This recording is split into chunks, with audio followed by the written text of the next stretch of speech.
Bishem Hashem Na'aseh V'Nasliach. Alim la Troufa.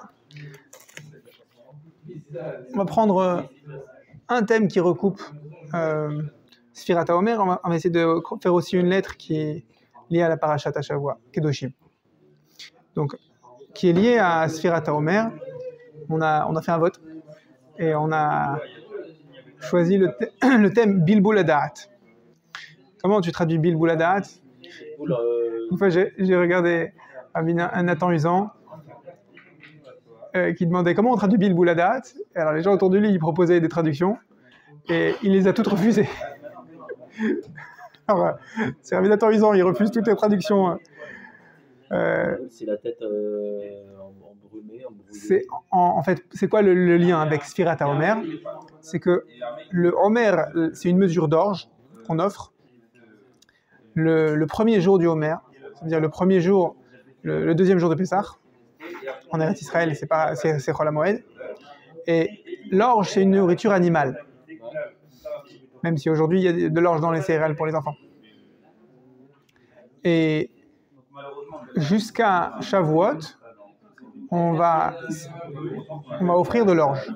À partir de Shavuot, le jour de Shavuot, on va offrir 2 pains de blé.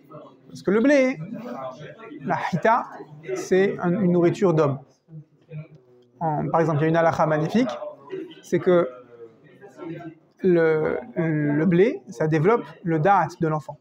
Tant qu'un enfant, il n'a pas mangé du blé, alors, et même je crois que c'est un kazaït de blé dans le zman de Achilat Pras, alors il est considéré comme un nourrisson.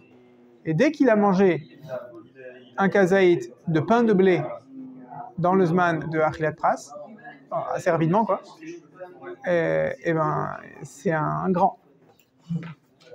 Il commence à avoir du da'at. C'est quoi du da'at? Comme on a dit tout à l'heure, c'est la conscience qu'Hachem est là et Hachem gère. Tu vas me dire, mais à 2 ans, la conscience c'est léger. C'est pas beaucoup plus qu'à 1 an et demi. Pas parce que tout d'un coup il arrive à avaler son kazaït de pain que waouh.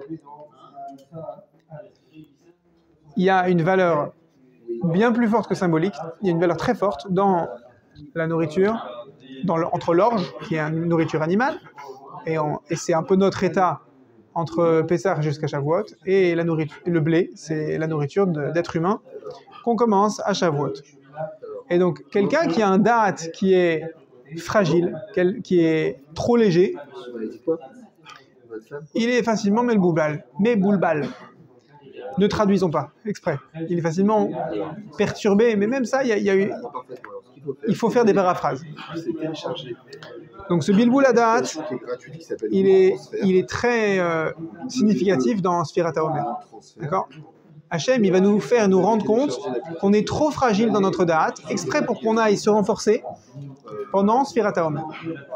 Donc on va lire ce que Rabbi Nathan il a à dire. Rabbi Nathan, il taille un costard à quelqu'un qui lui écrit. Il lui dit, tu m'as écrit une lettre qui s'appelle Rabbi Asher Moshe. Et lui dit, Rabbi Asher Moshe, ah là là, j'ai reçu ta lettre hier soir entre Mincha et Arvit. Et tu comprendras de toi-même la peine que ça m'a causé. Et là, il lui retourne l'histoire. J'ai eu de la peine parce que j'ai compris dans ta lettre que vous traversez de grosses difficultés. Vous avez des souffrances. Tu me fais part des souffrances en particulier d'un tel, monsieur Aleph Bet, on ne sait pas qui c'est, qui a des souffrances de santé, peut-être des souffrances financières. Il a des ennemis qui veulent se venger de lui. Enfin, pas forcément, pas parce qu'il leur a fait du mal, mais qui, comme dit le passouk, qui grincent les dents pour prendre leur revanche. Chas v'shalom. Aval, Hashem lo ya'azvenu beyadam bevadai. Et là, il commence à lui faire la tochacha. Hashem ne nous abandonnera pas, c'est évident. Ve'al kulam tsari godel beyoter. Et par-dessus toute la souffrance que votre peine m'a causée, la peine que vos souffrances m'ont causée, parce que j'ai de l'empathie pour vous, Le plus grave, c'est que vous êtes dans un bilboul hadat. Vous avez perdu les pédales. Vous êtes stressé. Ça, c'est plus grave que les souffrances. Le banquier, il pas à toi. Il a envoyé une lettre rouge, une enveloppe rouge. Et ok, ça, c'est pas réjouissant. D'accord. A priori. Mais, ce qui serait pire que l'enveloppe rouge, c'est d'être stressé. Tu vas me dire, bah, forcément, une enveloppe rouge du banquier, ça, c'est stressant. Le stress développé, que j'ai laissé développer, il est plus grave que la cause du stress elle-même. La katnut sechel, la petitesse d'esprit, parce que vous vous êtes laissé devenir petit dans votre esprit, ça c'est plus grave que le stress lui-même, que la difficulté elle-même. Qui chesron hadat caché me'akol. Un manque de date, c'est plus grave, plus dur que tout. Rabbeinu, il développe cette notion de nombreuses fois.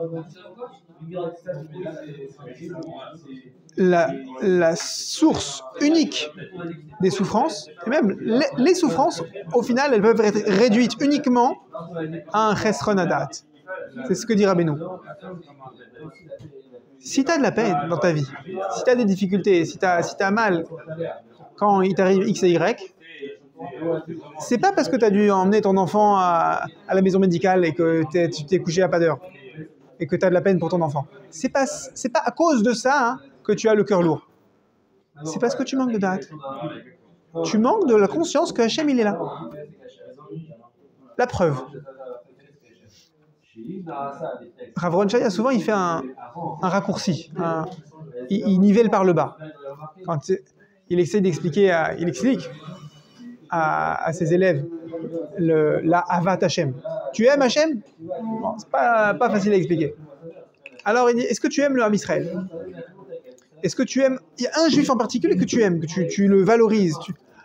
Par exemple, si Rav Ovadia Yosef Zatzal, il vient à la maison médicale pendant que tu es en train de faire la queue et que ton enfant il sort de douleur, il s'assied à côté de toi et il te console, et il te donne des paroles de Torah pour te renforcer. Tu vas être sur un nuage. Tu vas être désolé pour ton enfant. Mais c'est bon, t'as plus mal. Ça va. C'est même plus que ça va. Mais Hachem, il n'est pas au moins autant présent qu'un rave qui va débouler comme ça, par exemple, plus proche de chez nous, plus réaliste. Rabbi Eliaou Uzan. T'as déjà vu Rabbi Eliaou Uzan? Ouais, son frère, il habite à Gonesse, dans la rue de mes beaux-parents. Alors, il a la banane. Quand il rentre dans la pièce, rien que tu vois son visage, avant qu'il lui te voit, déjà, tu sais, comme ça, déjà, tu vas mieux. Après, il te voit, échange de regard, il te parle, tu dis, mais... Ah oui, c'est vrai, attends, pourquoi je suis à la maison médicale déjà? Ah oui, c'est vrai, oui, le 42 de fièvre, oui, c'est vrai, ah oui. Oui, non, mais c'est pas grave. Déjà, tu vas mieux. Combien de fois je chante à mes enfants? Hachem est en haut, Hachem est en bas. Hachem est partout. Et ma fille de 3 ans, elle fait à la fois. Elle sait pas ce que ça veut dire. Mais elle chante. Et rien qu'elle le dit, elle va mieux. Mais quoi, il va falloir que tu chantes combien de fois pour avoir la conviction que Hachem, il est avec toi à la maison médicale. Il est assis avec toi sur le siège d'à côté. Bon, il est assis aussi sur le siège de ta droite en même temps. Il est partout à la fois. C'est ça le da'at.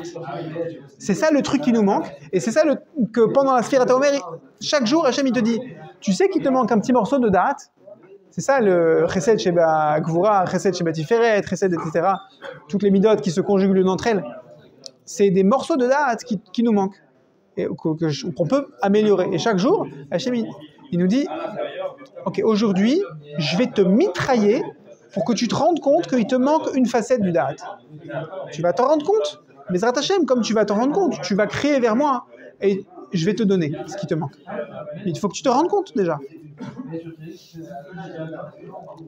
Donc Hachem, il va nous bousculer et on va être dans un bilboul hadat, Baruch Hachem, et on va grandir. Baruch Hachem.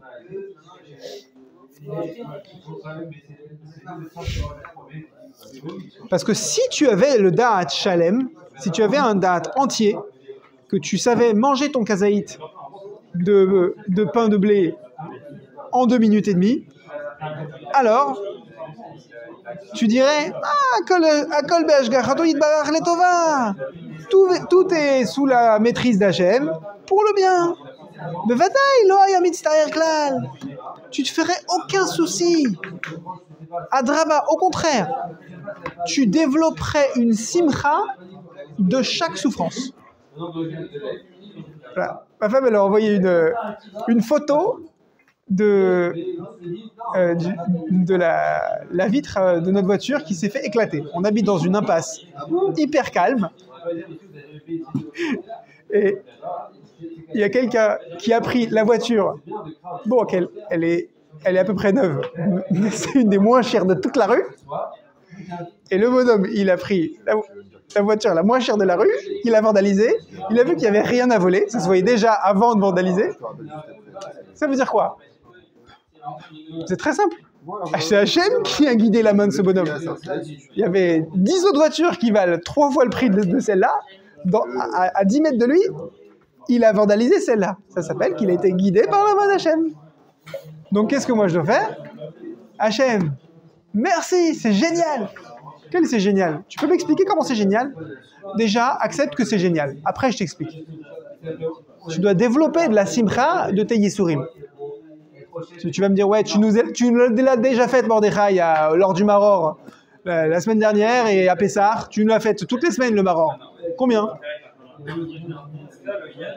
Les yisurim révèlent où tu en es dans ton date. C'est ça le cadeau. Il y a une certaine maman qui avait eu une certaine enseignante au téléphone et qui dit « Oh là là, dans la classe de mes enfants, il y en a qui sont en avance, il y en a qui sont en retard. Ils sont censés tous être en CE1, mais il y en a qui ont un niveau de CE2, il y en a un niveau de CM1 et il y en a un niveau de GAN. Et ils sont dans la même classe. Est-ce qu'ils s'en rendent compte, les enfants? La morale s'en rend compte. Elle va, déjà. Est-ce que les enfants, ils s'en rendent compte?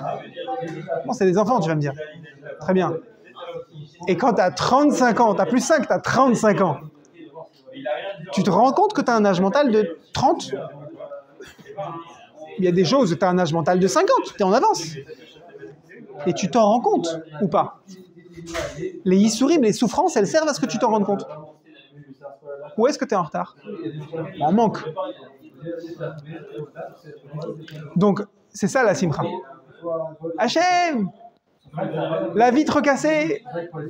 Bah tu vois, la dernière fois que ça m'est arrivé, j'étais un peu plus stressé. Maintenant que ça va mieux, je vois que j'ai grandi depuis 6 mois, la dernière fois que tu m'as cassé une vitre de voiture. Merci Hachem.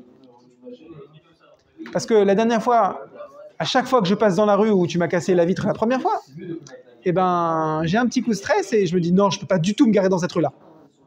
Alors que maintenant que c'est ma rue où j'habite dans une impasse, dans un quartier résidentiel hyper tranquille, eh ben, je vais arrêter d'être réactionnaire. Et je vais dire, Hachem, c'est toi qui gères. Je vais arrêter de me garer dans ma rue. Je vais construire un bunker sur le trottoir. Je vais placer un vigile à l'entrée de l'impasse. Non, je vais continuer à vivre. Parce que Hachem est là, partout à la fois. J'ai grandi. Merci Hachem que tu m'as montré que j'ai grandi. Alors qu'en plus, pour le coup, la vitre, elle a été cassée bien plus gros cette fois-ci. Hachem me montre, regarde, t'as grandi. Adraba. Dis ce mot. Adraba. Au contraire. Ta souffrance, elle te dit stress, broie du noir. Regarde, mets la queue entre les pattes. Et toi, tu dis à ta souffrance, tu la regardes, tu lui dis Adraba. Je vais t'expliquer que j'ai un Dieu plus grand que toi. Qui colle ma de aved rachmana letavaved. Tout ce qu'Hachem y fait, c'est pour le bien. Ki kavanoto yitbarer bevadai letova nifla. Qui a cassé la fenêtre? Hachem. Hachem, il fait du bien ou du mal? Attends, je vais réfléchir. Ou alors, si tu es encore coincé dans le stade d'avant, qui a cassé la fenêtre? Hachem ou le drogué qui voulait voler un portefeuille dans une voiture pas chère en pensant avoir sa fixette de cannabis pour la journée? Qui a cassé la fenêtre? Hachem. Hachem fait tout pour le bien. Alors, tu es encore coincé dans... Oui, mais je veux stresser. Alors, passe à la troisième étape. Hachem, il veut que ton bien. Hachem, il veut te mettre à l'aise. Après, Rabbi Nathan, il cite un Midrash. Midrash Rabbah, Parashat Miketz. Que tu le veuilles ou non, tous les hommes sont malais yisurim, sont pleins de souffrance. Alors, prends le bon côté. Vide, rek. Rek, c'est vide. Bon, il y a d'autres synonymes aussi. Donc, puisque de toute façon, on aura tous des souffrances. Ashrav, les Adam shi yisurin baim alav minatora. Heureux est l'homme dont les souffrances lui viennent de la Torah. Alors, on a fait une aparté et on a dit Ashrav, quand on étudie au moins la première ligne du Likutei Moharan, on est obligé de faire la remarque que Ashrav, c'est un lachon de istaklut, c'est-à-dire de regard. Regarder avec insistance, avec idbonenut, avec réflexion, avec profondeur. En gros, celui qui va regarder la nouvelle qu'on lui a vandalisé sa voiture et qu'on lui a rien pris, il dit « Oh là là, c'est terrible, oh là là !» Ça s'appelle pas Ashrav, il n'est pas heureux, mais ça s'appelle aussi pas Ashrav. Il ne regarde pas avec profondeur. Il regarde avec superficialité. Avec analyse, avec profondeur. Ouais. Ashrav, c'est heureux, le sens simple. Mais c'est le même shoresh, Aleph, Shin, Resh. C'est le shoresh, c'est un terme d'analyse, de regard profond. Regarde au-delà de la superficialité. Hachem, il est derrière. Et Hachem, il veut ton bien. Vois Hachem derrière. Tu n'arrives pas, tu as de la peine encore dans ton cœur. Ton cœur, il est plein de peine. Ok, ton cœur, il va être plein de souffrance. Mais de peine, non. C'est-à-dire, ton cœur, il va être rempli d'Hachem. Et la peine, elle va être sur le côté. C'est-à-dire, le bonhomme, il est à la maison médicale. Il va s'occuper de son enfant, il est 2h du matin, l'enfant il a de la fièvre, il va rester jusqu'à la visite avec le médecin, mais Hachem est là. J'ai compris ça. Enfin, je comprends ce que je dis. Pendant la Sphirat HaOmer, on multiplie, on conjugue les 7 sphirotes émotionnelles entre elles, les unes aux autres. Chesed, ça veut dire générosité, élan de générosité.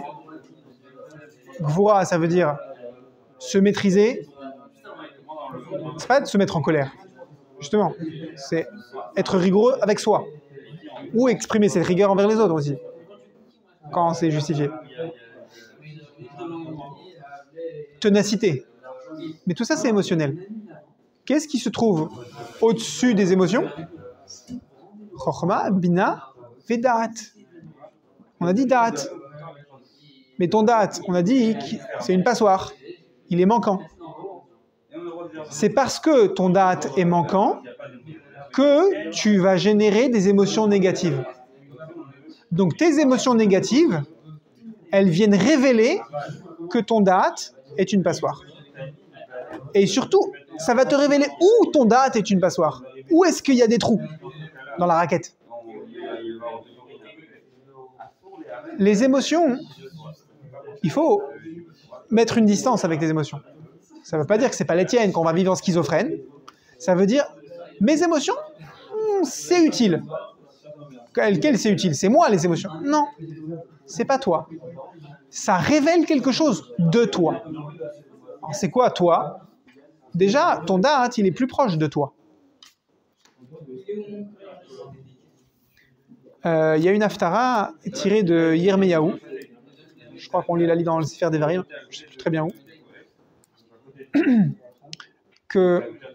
qui dit « Et de quoi est-ce que l'homme peut s'enorgueillir ?» Bema yithalel hamithalel. De quoi est-ce que l'homme peut se lancer des louanges, se lancer des fleurs à lui-même? Est-ce que c'est parce qu'il est riche? Est-ce que c'est parce qu'il est intelligent? Est-ce que c'est parce qu'il a beaucoup étudié le Torah? Même ça, non. L'homme, il ne peut pas se louer de ça. Et là, l'homme, il peut se louer qu'il me connaît, dit Hachem. Date, la date est Hachem. Tu peux te louer, tu peux te lancer des fleurs que de ça. C'est toi, c'est que ça. Le reste, c'est pas toi. Alors les émotions, tu as l'impression qu'elles te collent à la peau. On va pas te dire que c'est les émotions de quelqu'un d'autre, qu'elles sont fausses. Non, mais prends-les comme des panneaux indicateurs. Encore 50 km avant destination. Et plus ça te fait mal, encore 150 km avant destination.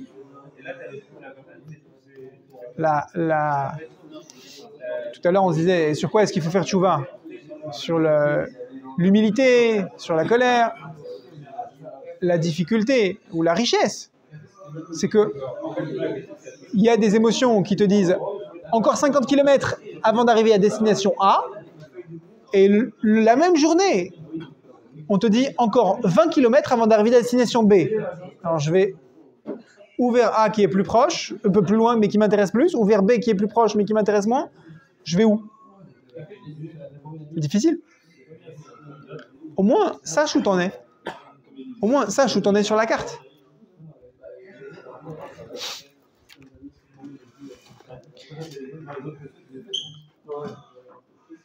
Ashrav, heureux il est l'homme qui va avoir ce regard. Donne-toi les moyens, regarde avec intelligence.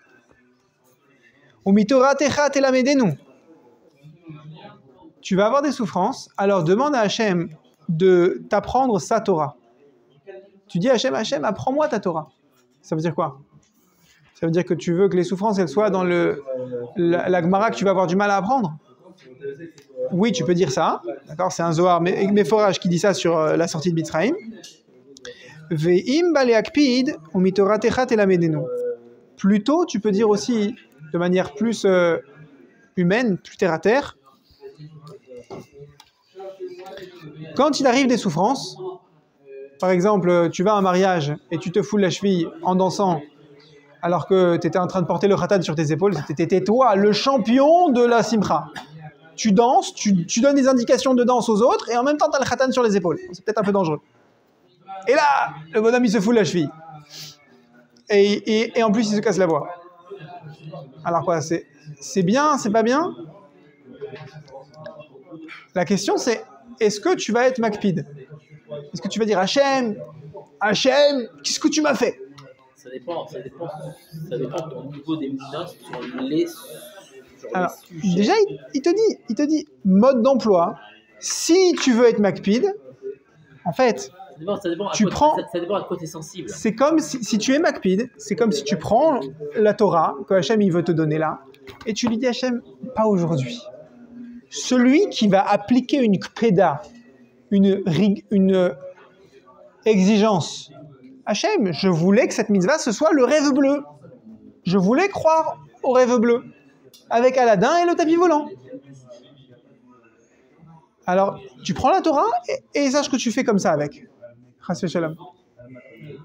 Il va t'arriver des galères pendant le Homer, et tu arriveras à Matan Torah après. C'est bon, 49 jours de préparation. Ou alors, ne sois pas makpid, Ben Shafak dit Vavarcha, pardon. Ben Shafak dit ça dans un cours. Avant un Matan Torah, il posera toujours un Hegel. Avant Matan Torah? Non, c'est après. C'est après. Matan Torah, il est avant. Et même après Matan... Non, c'est à four. Alors ça, on le fera plus tard, mais... Puisque tu l'as dit, même une fois que tu as eu Matan Torah, ne crois pas que ce sera un beau rêve bleu, on te proposera un Hegel après. Et tu vas tomber dans le panneau. Et relève-toi. Ouais, c'est déprimant. Non, enfin, Je vais faire Matan Torah, je me suis préparé depuis 49 jours. ça l'est. Et tu me dis que je vais tomber dans le panneau du Hegel. On reviendra toujours à celui côté moral de Rabbeinu, je sais plus lequel c'est, mais quand il dit que tu es obligé, que le chemin de la montée se fait forcément par la descente. Que quand tu testes ta figure, sache que tu as. Parce que cette chute-là, elle est là pour te renseigner où est la prochaine montée et de combien tu vas devoir faire des rêves là dans le moteur, de faire chauffer ton moteur pour être capable de monter cette montée. C'est quelle Torah d'ailleurs? Je sais pas où elle est. Je sais pas. Rabbi Nathan, on va s'interrompre ici pour cette lettre numéro 295. Resh Tzadehe. S'il te plaît, ne sois pas Makpid. Ne gronde pas Hachem. Ne peste pas. Parce que de toute façon, tu sais que toutes les méniotes, tous les obstacles, que ce soit des obstacles à faire une mitzvah, ou même si c'est pour faire de l'argent, ça vient de là. Ça vient pas de là. Ça vient pas d'Hachem. Tous tes obstacles, ils viennent de ta tête à toi. Ça ne veut pas dire qu'on est schizophrène, qu'on a inventé des obstacles. Ça veut dire qu'on a donné de l'importance aux obstacles. On a fait du chametz. On a fait gonfler l'obstacle. Je veux faire une mitzvah. Et voilà, quelques temps, il y a Baruch Hashem quelques années, je voulais mettre les tefilines de Rabbeinu Tam. Et mon Rav, il m'a dit, t'es un gain, mais pas les tefilines de Rabbeinu Tam. Bon, regarde. Si tu achètes les tefilines de Rabbeinu Tam, il y a probablement un cadeau que tu ne feras pas à ta femme, parce que ça coûte cher. Est-ce que ta femme, elle a 2 perruques? Une histoire vraie, hein. Rav Posen, il m'a dit ça. Non, elle a 1 perruque. Okay. Achète une 2e perruque à ta femme, et tu as l'argent pour acheter des Rabbeinu Tam? Non. Non, là j'ai le budget pour les Rabbeinu Tam. Si j'achète une perruque à ma femme, il va falloir attendre de nombreux mois avant que j'ai le budget pour Rabbeinu Tam. Ouais, bah voilà. Quand de l'eau sera passée sous les ponts, peut-être que tu seras un peu plus un bonhomme et que tu seras bien que tu mets des Rabbeinu Tam.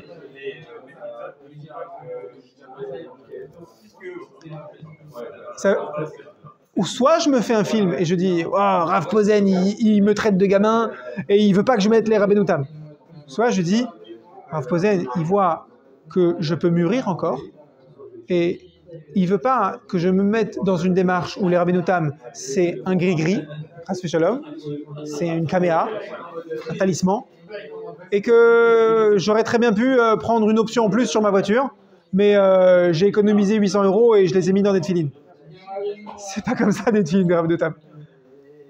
Ça vaut le coup de faire des sacrifices pour avoir des tefilines de Rabbeinu Tam. Quel sacrifice? Attendre. Ça vaut le coup. Et quand tu te prépares comme ça à mettre des tefilines de Rabbeinu Tam, t'es plus le même bonhomme. Et ta mise de tefilines de Rabbeinu Tam, c'est plus la même. Ce sera jamais la même. Heureusement qu'il m'a bloqué. Parce que il a voulu que je sois quelqu'un de un peu plus mature pour entamer cette kedusha de mettre des tefilines de Rabbeinu Tam. Mais il est où l'obstacle? Il est là. Maintenant, on va essayer de faire une lettre qui parle de la parashat Hashavua, parashat Kedoshim, qui a été écrite 5 ans plus tôt. Ahuvi ibni havivi michtavcha kibalti ata ukvar higdamti lishloach lecha baboker michtavi al yedei Rabbi Matil. J'ai reçu ta lettre que tu m'avais envoyée. Je t'ai envoyé une lettre par Rabbi Matil. Bevadai shamata gam me Rabbi Matil ma shi ifridu oti berev Shabbat. Il y a quelqu'un qui m'a fait très peur la veille de Shabbat passé, et Hachem a eu pitié de moi.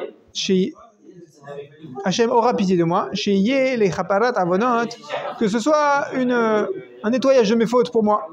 Veitaper les tova gdola, que cette peur là que une personne m'a faite se transforme en bien. Maintenant, Nishkat Adavar, cet incident s'est calmé. Baruch Hashem, Asher Azaranu Adena, Hashem nous a aidés jusqu'à présent. Gam Hayom, Haya Beveti, Anagid, Rabbi Moshe Lande. Il y avait un grand Parnasse qui est venu de Ouman dans la maison de Rabbi Nathan. Et tu comprendras bien sûr que ça c'est pour notre bien. Veu les kot machov les mitnagdim. Ce grand Parnasse, ce grand soutien à la Torah, c'est une épine dans le pied de nos opposants.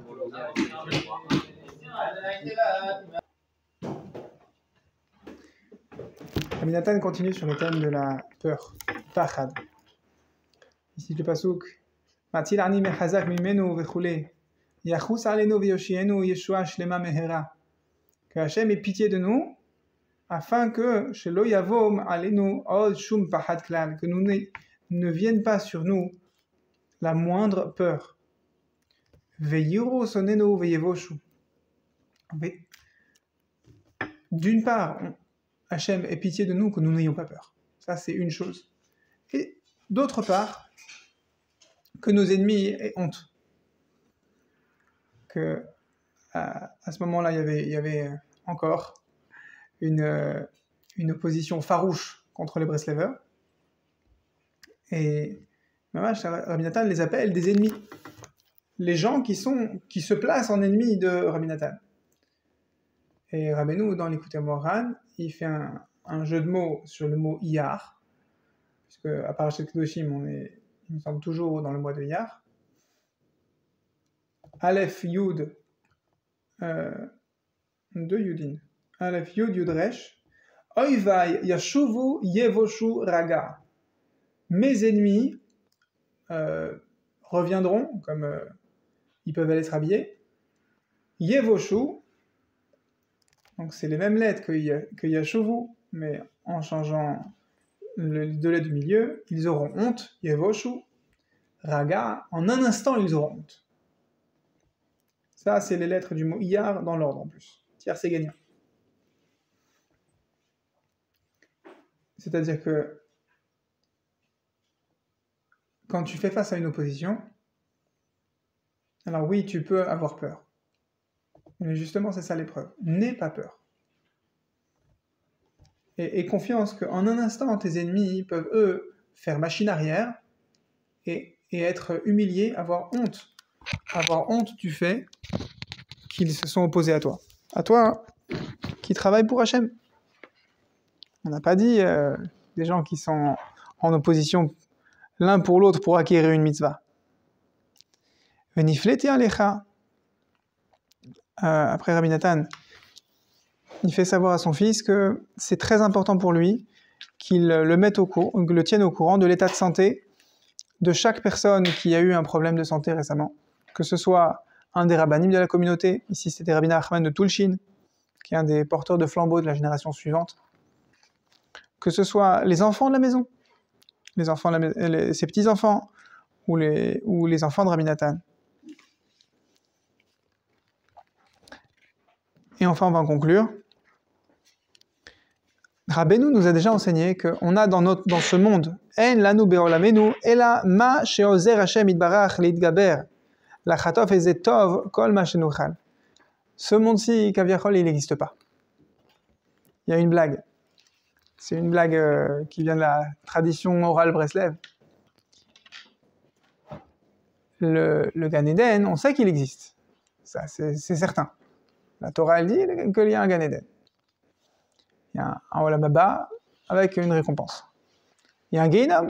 La Torah aussi, elle atteste. Il y a un Gehinnom pour nous nettoyer de ce qu'on a fait. Ce qu'on n'aurait pas fait. Et on sait que quelqu'un qui a une Emouna, il vit dans cette vie, il vit le Gan Eden. Quelqu'un qui n'a pas d'Emouna, Chaya venam chaim, dit Rabbeinu. La Gemara, elle dit Ratchan, Chaya venam chaim, le colérique. Donc, s'il n'a pas de vie, ça veut dire qu'il vit dans le Gehinnom. Donc, le Gehinnom, c'est quelqu'un qui vit sans Emouna, et le Gan Eden, c'est quelqu'un qui vit avec Emouna. Mais alors, Olam Hazé, il est où? Alors, Olam Hazé, on a Emouna qu'il existe. On n'est pas sûr. Il faut y croire à Olam Hazé. Mais si tu y crois pas à Olam Hazé, il n'existe pas. Alors, qu'est-ce qu'on a dans ce monde? Ma yesh lanu be'olamenu. Tu n'as dans ta vie, tu n'as dans ce monde que ce que tu peux attraper. L'artof, un peu de bien.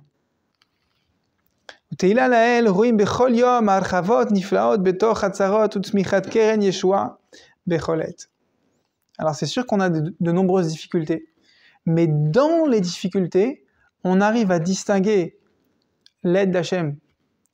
Et quand on distingue l'aide d'Hachem, on est obligé de dire ah, c'est trop beau, comment, malgré les difficultés que je supporte, Akadosh Baruch Hu, il est avec moi chaque pas, il me tient la main, il me soutient, et il me fait survivre dans mes difficultés. Comme il avait dit, Matzil ani mechazak mimenu. Je suis constamment en opposition avec des gens qui sont plus forts que moi. Et Hachem me fait tenir.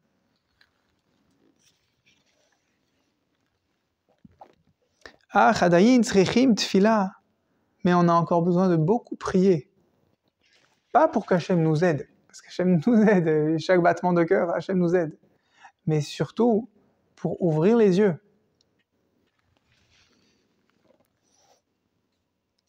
Hachem yirachem alenu. Veyomar el tsarotenu dai. Que Hachem il dise à nos souffrances d'arrêter. Ça suffit les souffrances. Veyashuv elenu verachamenu veyatzilenu veyoshienu misenenu. Que Hachem il revienne à nous, qui nous prenne en pitié, qui nous sauve de nos ennemis, de ceux qui nous veulent du mal, qui nous poursuivent.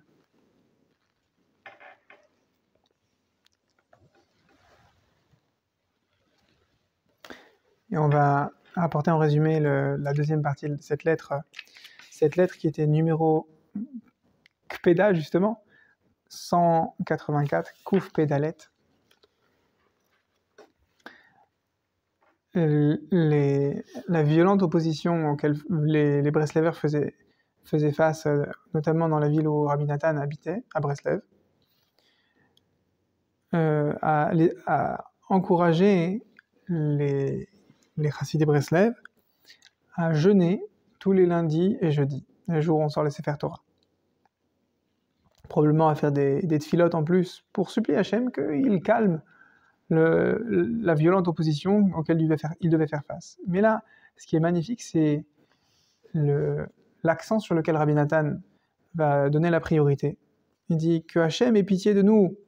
Peut-être qu'à travers ces ta'aniot, ces jeûnes, Hachem va changer, va nous alléger nos difficultés.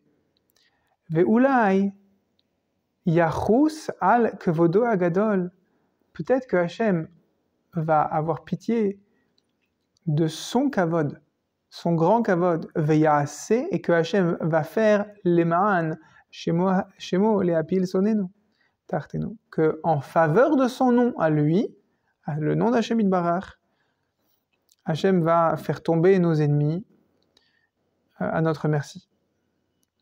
Velo yosifu levazot otanu, et que nos ennemis ne continueront pas à nous humilier, à nous oppresser. Ve'et asfarim akdoshim have'anoraim, ils ne continueront pas à mépriser les livres de Torah que nous étudions, les enseignements de Rabbeinu. Souvent on se demande, on prie, on lit dans le Sidour, les Ma'an Shimcha, en faveur de ton nom Hachem. On lit beaucoup dans les Slichot, les Ma'an les Ma'an ceci, les Ma'an cela, en faveur d'eux. Mais comment est-ce qu'on sait si, honnêtement, on est motivé par en faveur du kavod d'Hachem? Et là, il le dit. Si ce qui nous fait de la peine, c'est par exemple que quelqu'un va porter atteinte à une mitzvah, c'est vraiment ça qui nous dérange. Et que moi je sois humilié, ça passe, je tolère. Mais que la mitzvah soit humiliée, que le livre qui me tient à cœur soit humilié, ça je tolère pas. Alors là, effectivement, on peut demander à Hachem, en faveur de ton nom, les Ma'an Shimcha, fais cesser cette humiliation.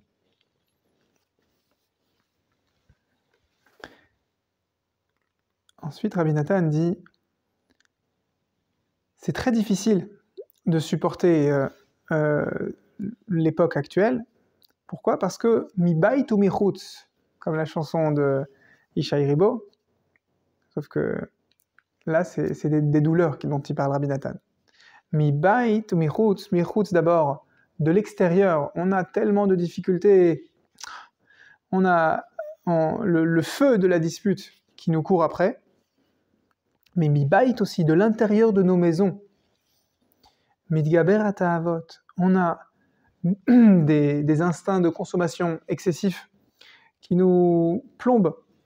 On a des pensées négatives, on a des bilboulim, on a des raisons d'être perturbés, des tirdot à parnassa, de la difficulté financière.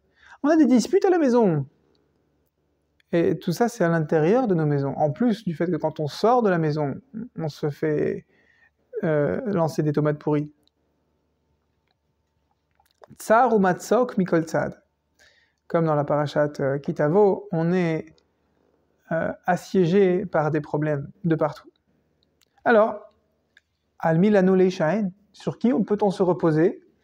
À la vino sheba shamayim, sur Hachem Yitbarach, notre Père au ciel. Encore une fois, comment tu sais que tu t'appuies sur Hachem? C'est une invocation? C'est une belle phrase?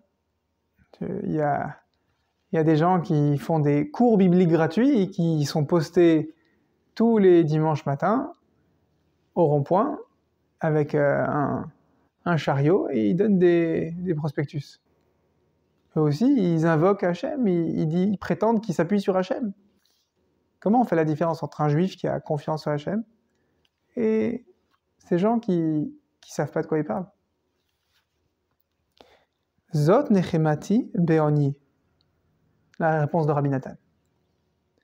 Comment tu sais que tu t'appuies vraiment sur Hachem? La consolation de Rabbi Nathan, il le dit comme ça. Nous savons, malgré tout, malgré toutes les difficultés qu'on rencontre en dehors de la maison et dans la maison, nous avons connaissance, nous avons goûté à Amitat HaTzadik. On a goûté à la vérité du Tzadik. Les enseignements de Rabbi Nachman de Breslev. On a goûté à ça. On a goûté à sa Torah Akdosha. Sa Torah Akdosha, Hamechaye ou Meshiv et kol echad ve'echad, qui est capable de ressusciter chaque personne. Et c'est là le chidouche. Il faut l'encadrer. Kol echad ve'echad bechol makom shehu. Et c'est ça, dit Rabbi Nathan, qui suscite l'opposition à Breslev. À leur époque, en tout cas. C'est pas normal, trouver les opposants à Breslev à l'époque, que les enseignements de Rabbi Nachman, ils sont capables de ressusciter, de faire tenir n'importe quel juif dans n'importe quelle étape de sa vie. Quand il est en haut et quand il est en bas. Tu prends un Likutei Moharan et tu l'étudies, tu étudies la même page, allez, la même Torah en entier, des fois ça fait 2 pages, pendant 6 mois, tous les jours tu révises. Que tu l'apprennes par cœur ou pas, que tu la lises avec des commentaires ou pas, que tu l'apprennes un jour avec un copain, le lendemain avec ta femme, le lendemain tout seul, après avec tes enfants, après avec ton rave, tu fais la même. En 6 mois, tu vas passer par des hauts et des bas. Tu vas voir que la même Torah, le même enseignement de Rabbi Nachman, il va te répondre, il va te donner des clés, il va te donner matière à supplier Hachem. Quand tu es en haut, pour demander à Hachem, oh Hachem, je suis tellement haut, je suis tellement bien dans ma vie, j'ai le vertige, je sais, Hachem, fais que ça dure. Et quand tu es au creux de la vague et tu dis Hachem, je ne sais même plus où est la lumière du jour. Comment on fait pour c'est où est le haut et le bas, je sais même plus, je suis tellement mal. Dans le même enseignement, tu trouves les réponses. Tu trouves le carburant, la motivation, les outils pour garder les pieds sur terre, tout comme pour les outils pour garder la tête au-dessus des épaules. Ça énervait les opposants à Breslev à l'époque. Donc, chez Nizke, qu'on mérite de se rendre compte que c'est pas acquis de pas brûler des livres Breslev. Comme il dit Rabbi Nathan, combien de fois? C'est pas acquis d'avoir goûté à un enseignement de Rabbi Nachman et de se l'approprier et de trouver des réponses à ses difficultés quotidiennes ou à ses réussites quotidiennes dans les enseignements de Rabbi Nachman. C'est pas acquis. Et ça, on doit se rendre compte de ça. On doit se rendre compte que de ce privilège, il est tellement grand qu'il doit contrebalancer nos difficultés extérieures et intérieures de la maison. Nos difficultés internes personnelles, j'ai du mal à faire tchouva, mais malgré tout, quelle chance j'ai. Quelle chance j'ai d'avoir goûté à la Torah, d'avoir des outils clés en main, et des outils qui vont évoluer avec moi. Ça doit être suffisant pour me consoler de tous mes soucis. Chez Nizke, de traverser les bilboulim, parce qu'on a mis la main sur des enseignements de Torah qui sont valables en tout endroit, en toute situation. Oui, je suis perturbé, oui, j'ai des bilboulim, mais j'ai de quoi? J'ai une barque pour traverser tous les bilboulim, toutes les vagues, quelle que soit leur taille, et quelle que soit mon incapacité à savoir nager. J'ai une barque, je vais tenir bon, je vais traverser. Comme le fameux machal, est-ce que c'est vrai? Est-ce que c'est juste une métaphore? Rabbi Akiva, il était naufragé et il a attrapé une planche de bois. Il est arrivé jusqu'au rivage. Et il y a un autre Talmid Racham qui l'a vu et qui lui a dit « Mais comment t'as fait pour survivre? Tu n'avais qu'une planche de bois. » Et Rabbi Akiva a de répondre « Bah, c'est simple. À chaque fois qu'il y avait une vague qui passait, je baissais la tête et je passais sous la vague. » Alors beaucoup plus dur que des vagues, Rabbi Akiva, il a traversé, si j'ai bien compris, en une année, 700 enterrements de ses élèves chaque jour, pendant 33 jours du Homer, et 700 vagues par jour. 700 élèves à enterrer, c'est 700 vagues, c'est 700 raz de marée. À chaque fois, il baisse la tête et il traverse. Il traverse la vague. Alors, comment tu t'accroches à un radeau? Etz Chaim hi lama chazikin ba. C'est quoi Etz Chaim? Alors oui, il y a le Etz Chaim, d'accord, c'est l'arbre dans le Gan Eden. La Torah, elle est un Etz Chaim, mais elle est avant tout un radeau. La Torah, tu t'accroches à elle, un morceau d'enseignement de Torah, tu t'accroches à cet enseignement, et ce sera ton radeau dans la tempête, quelle que soit la hauteur des vagues, et même si tu ne sais pas nager. Rien que tu t'accroches au radeau, tu plonges sous la vague et tu traverses. Les bilboulim sont faits pour être traversés.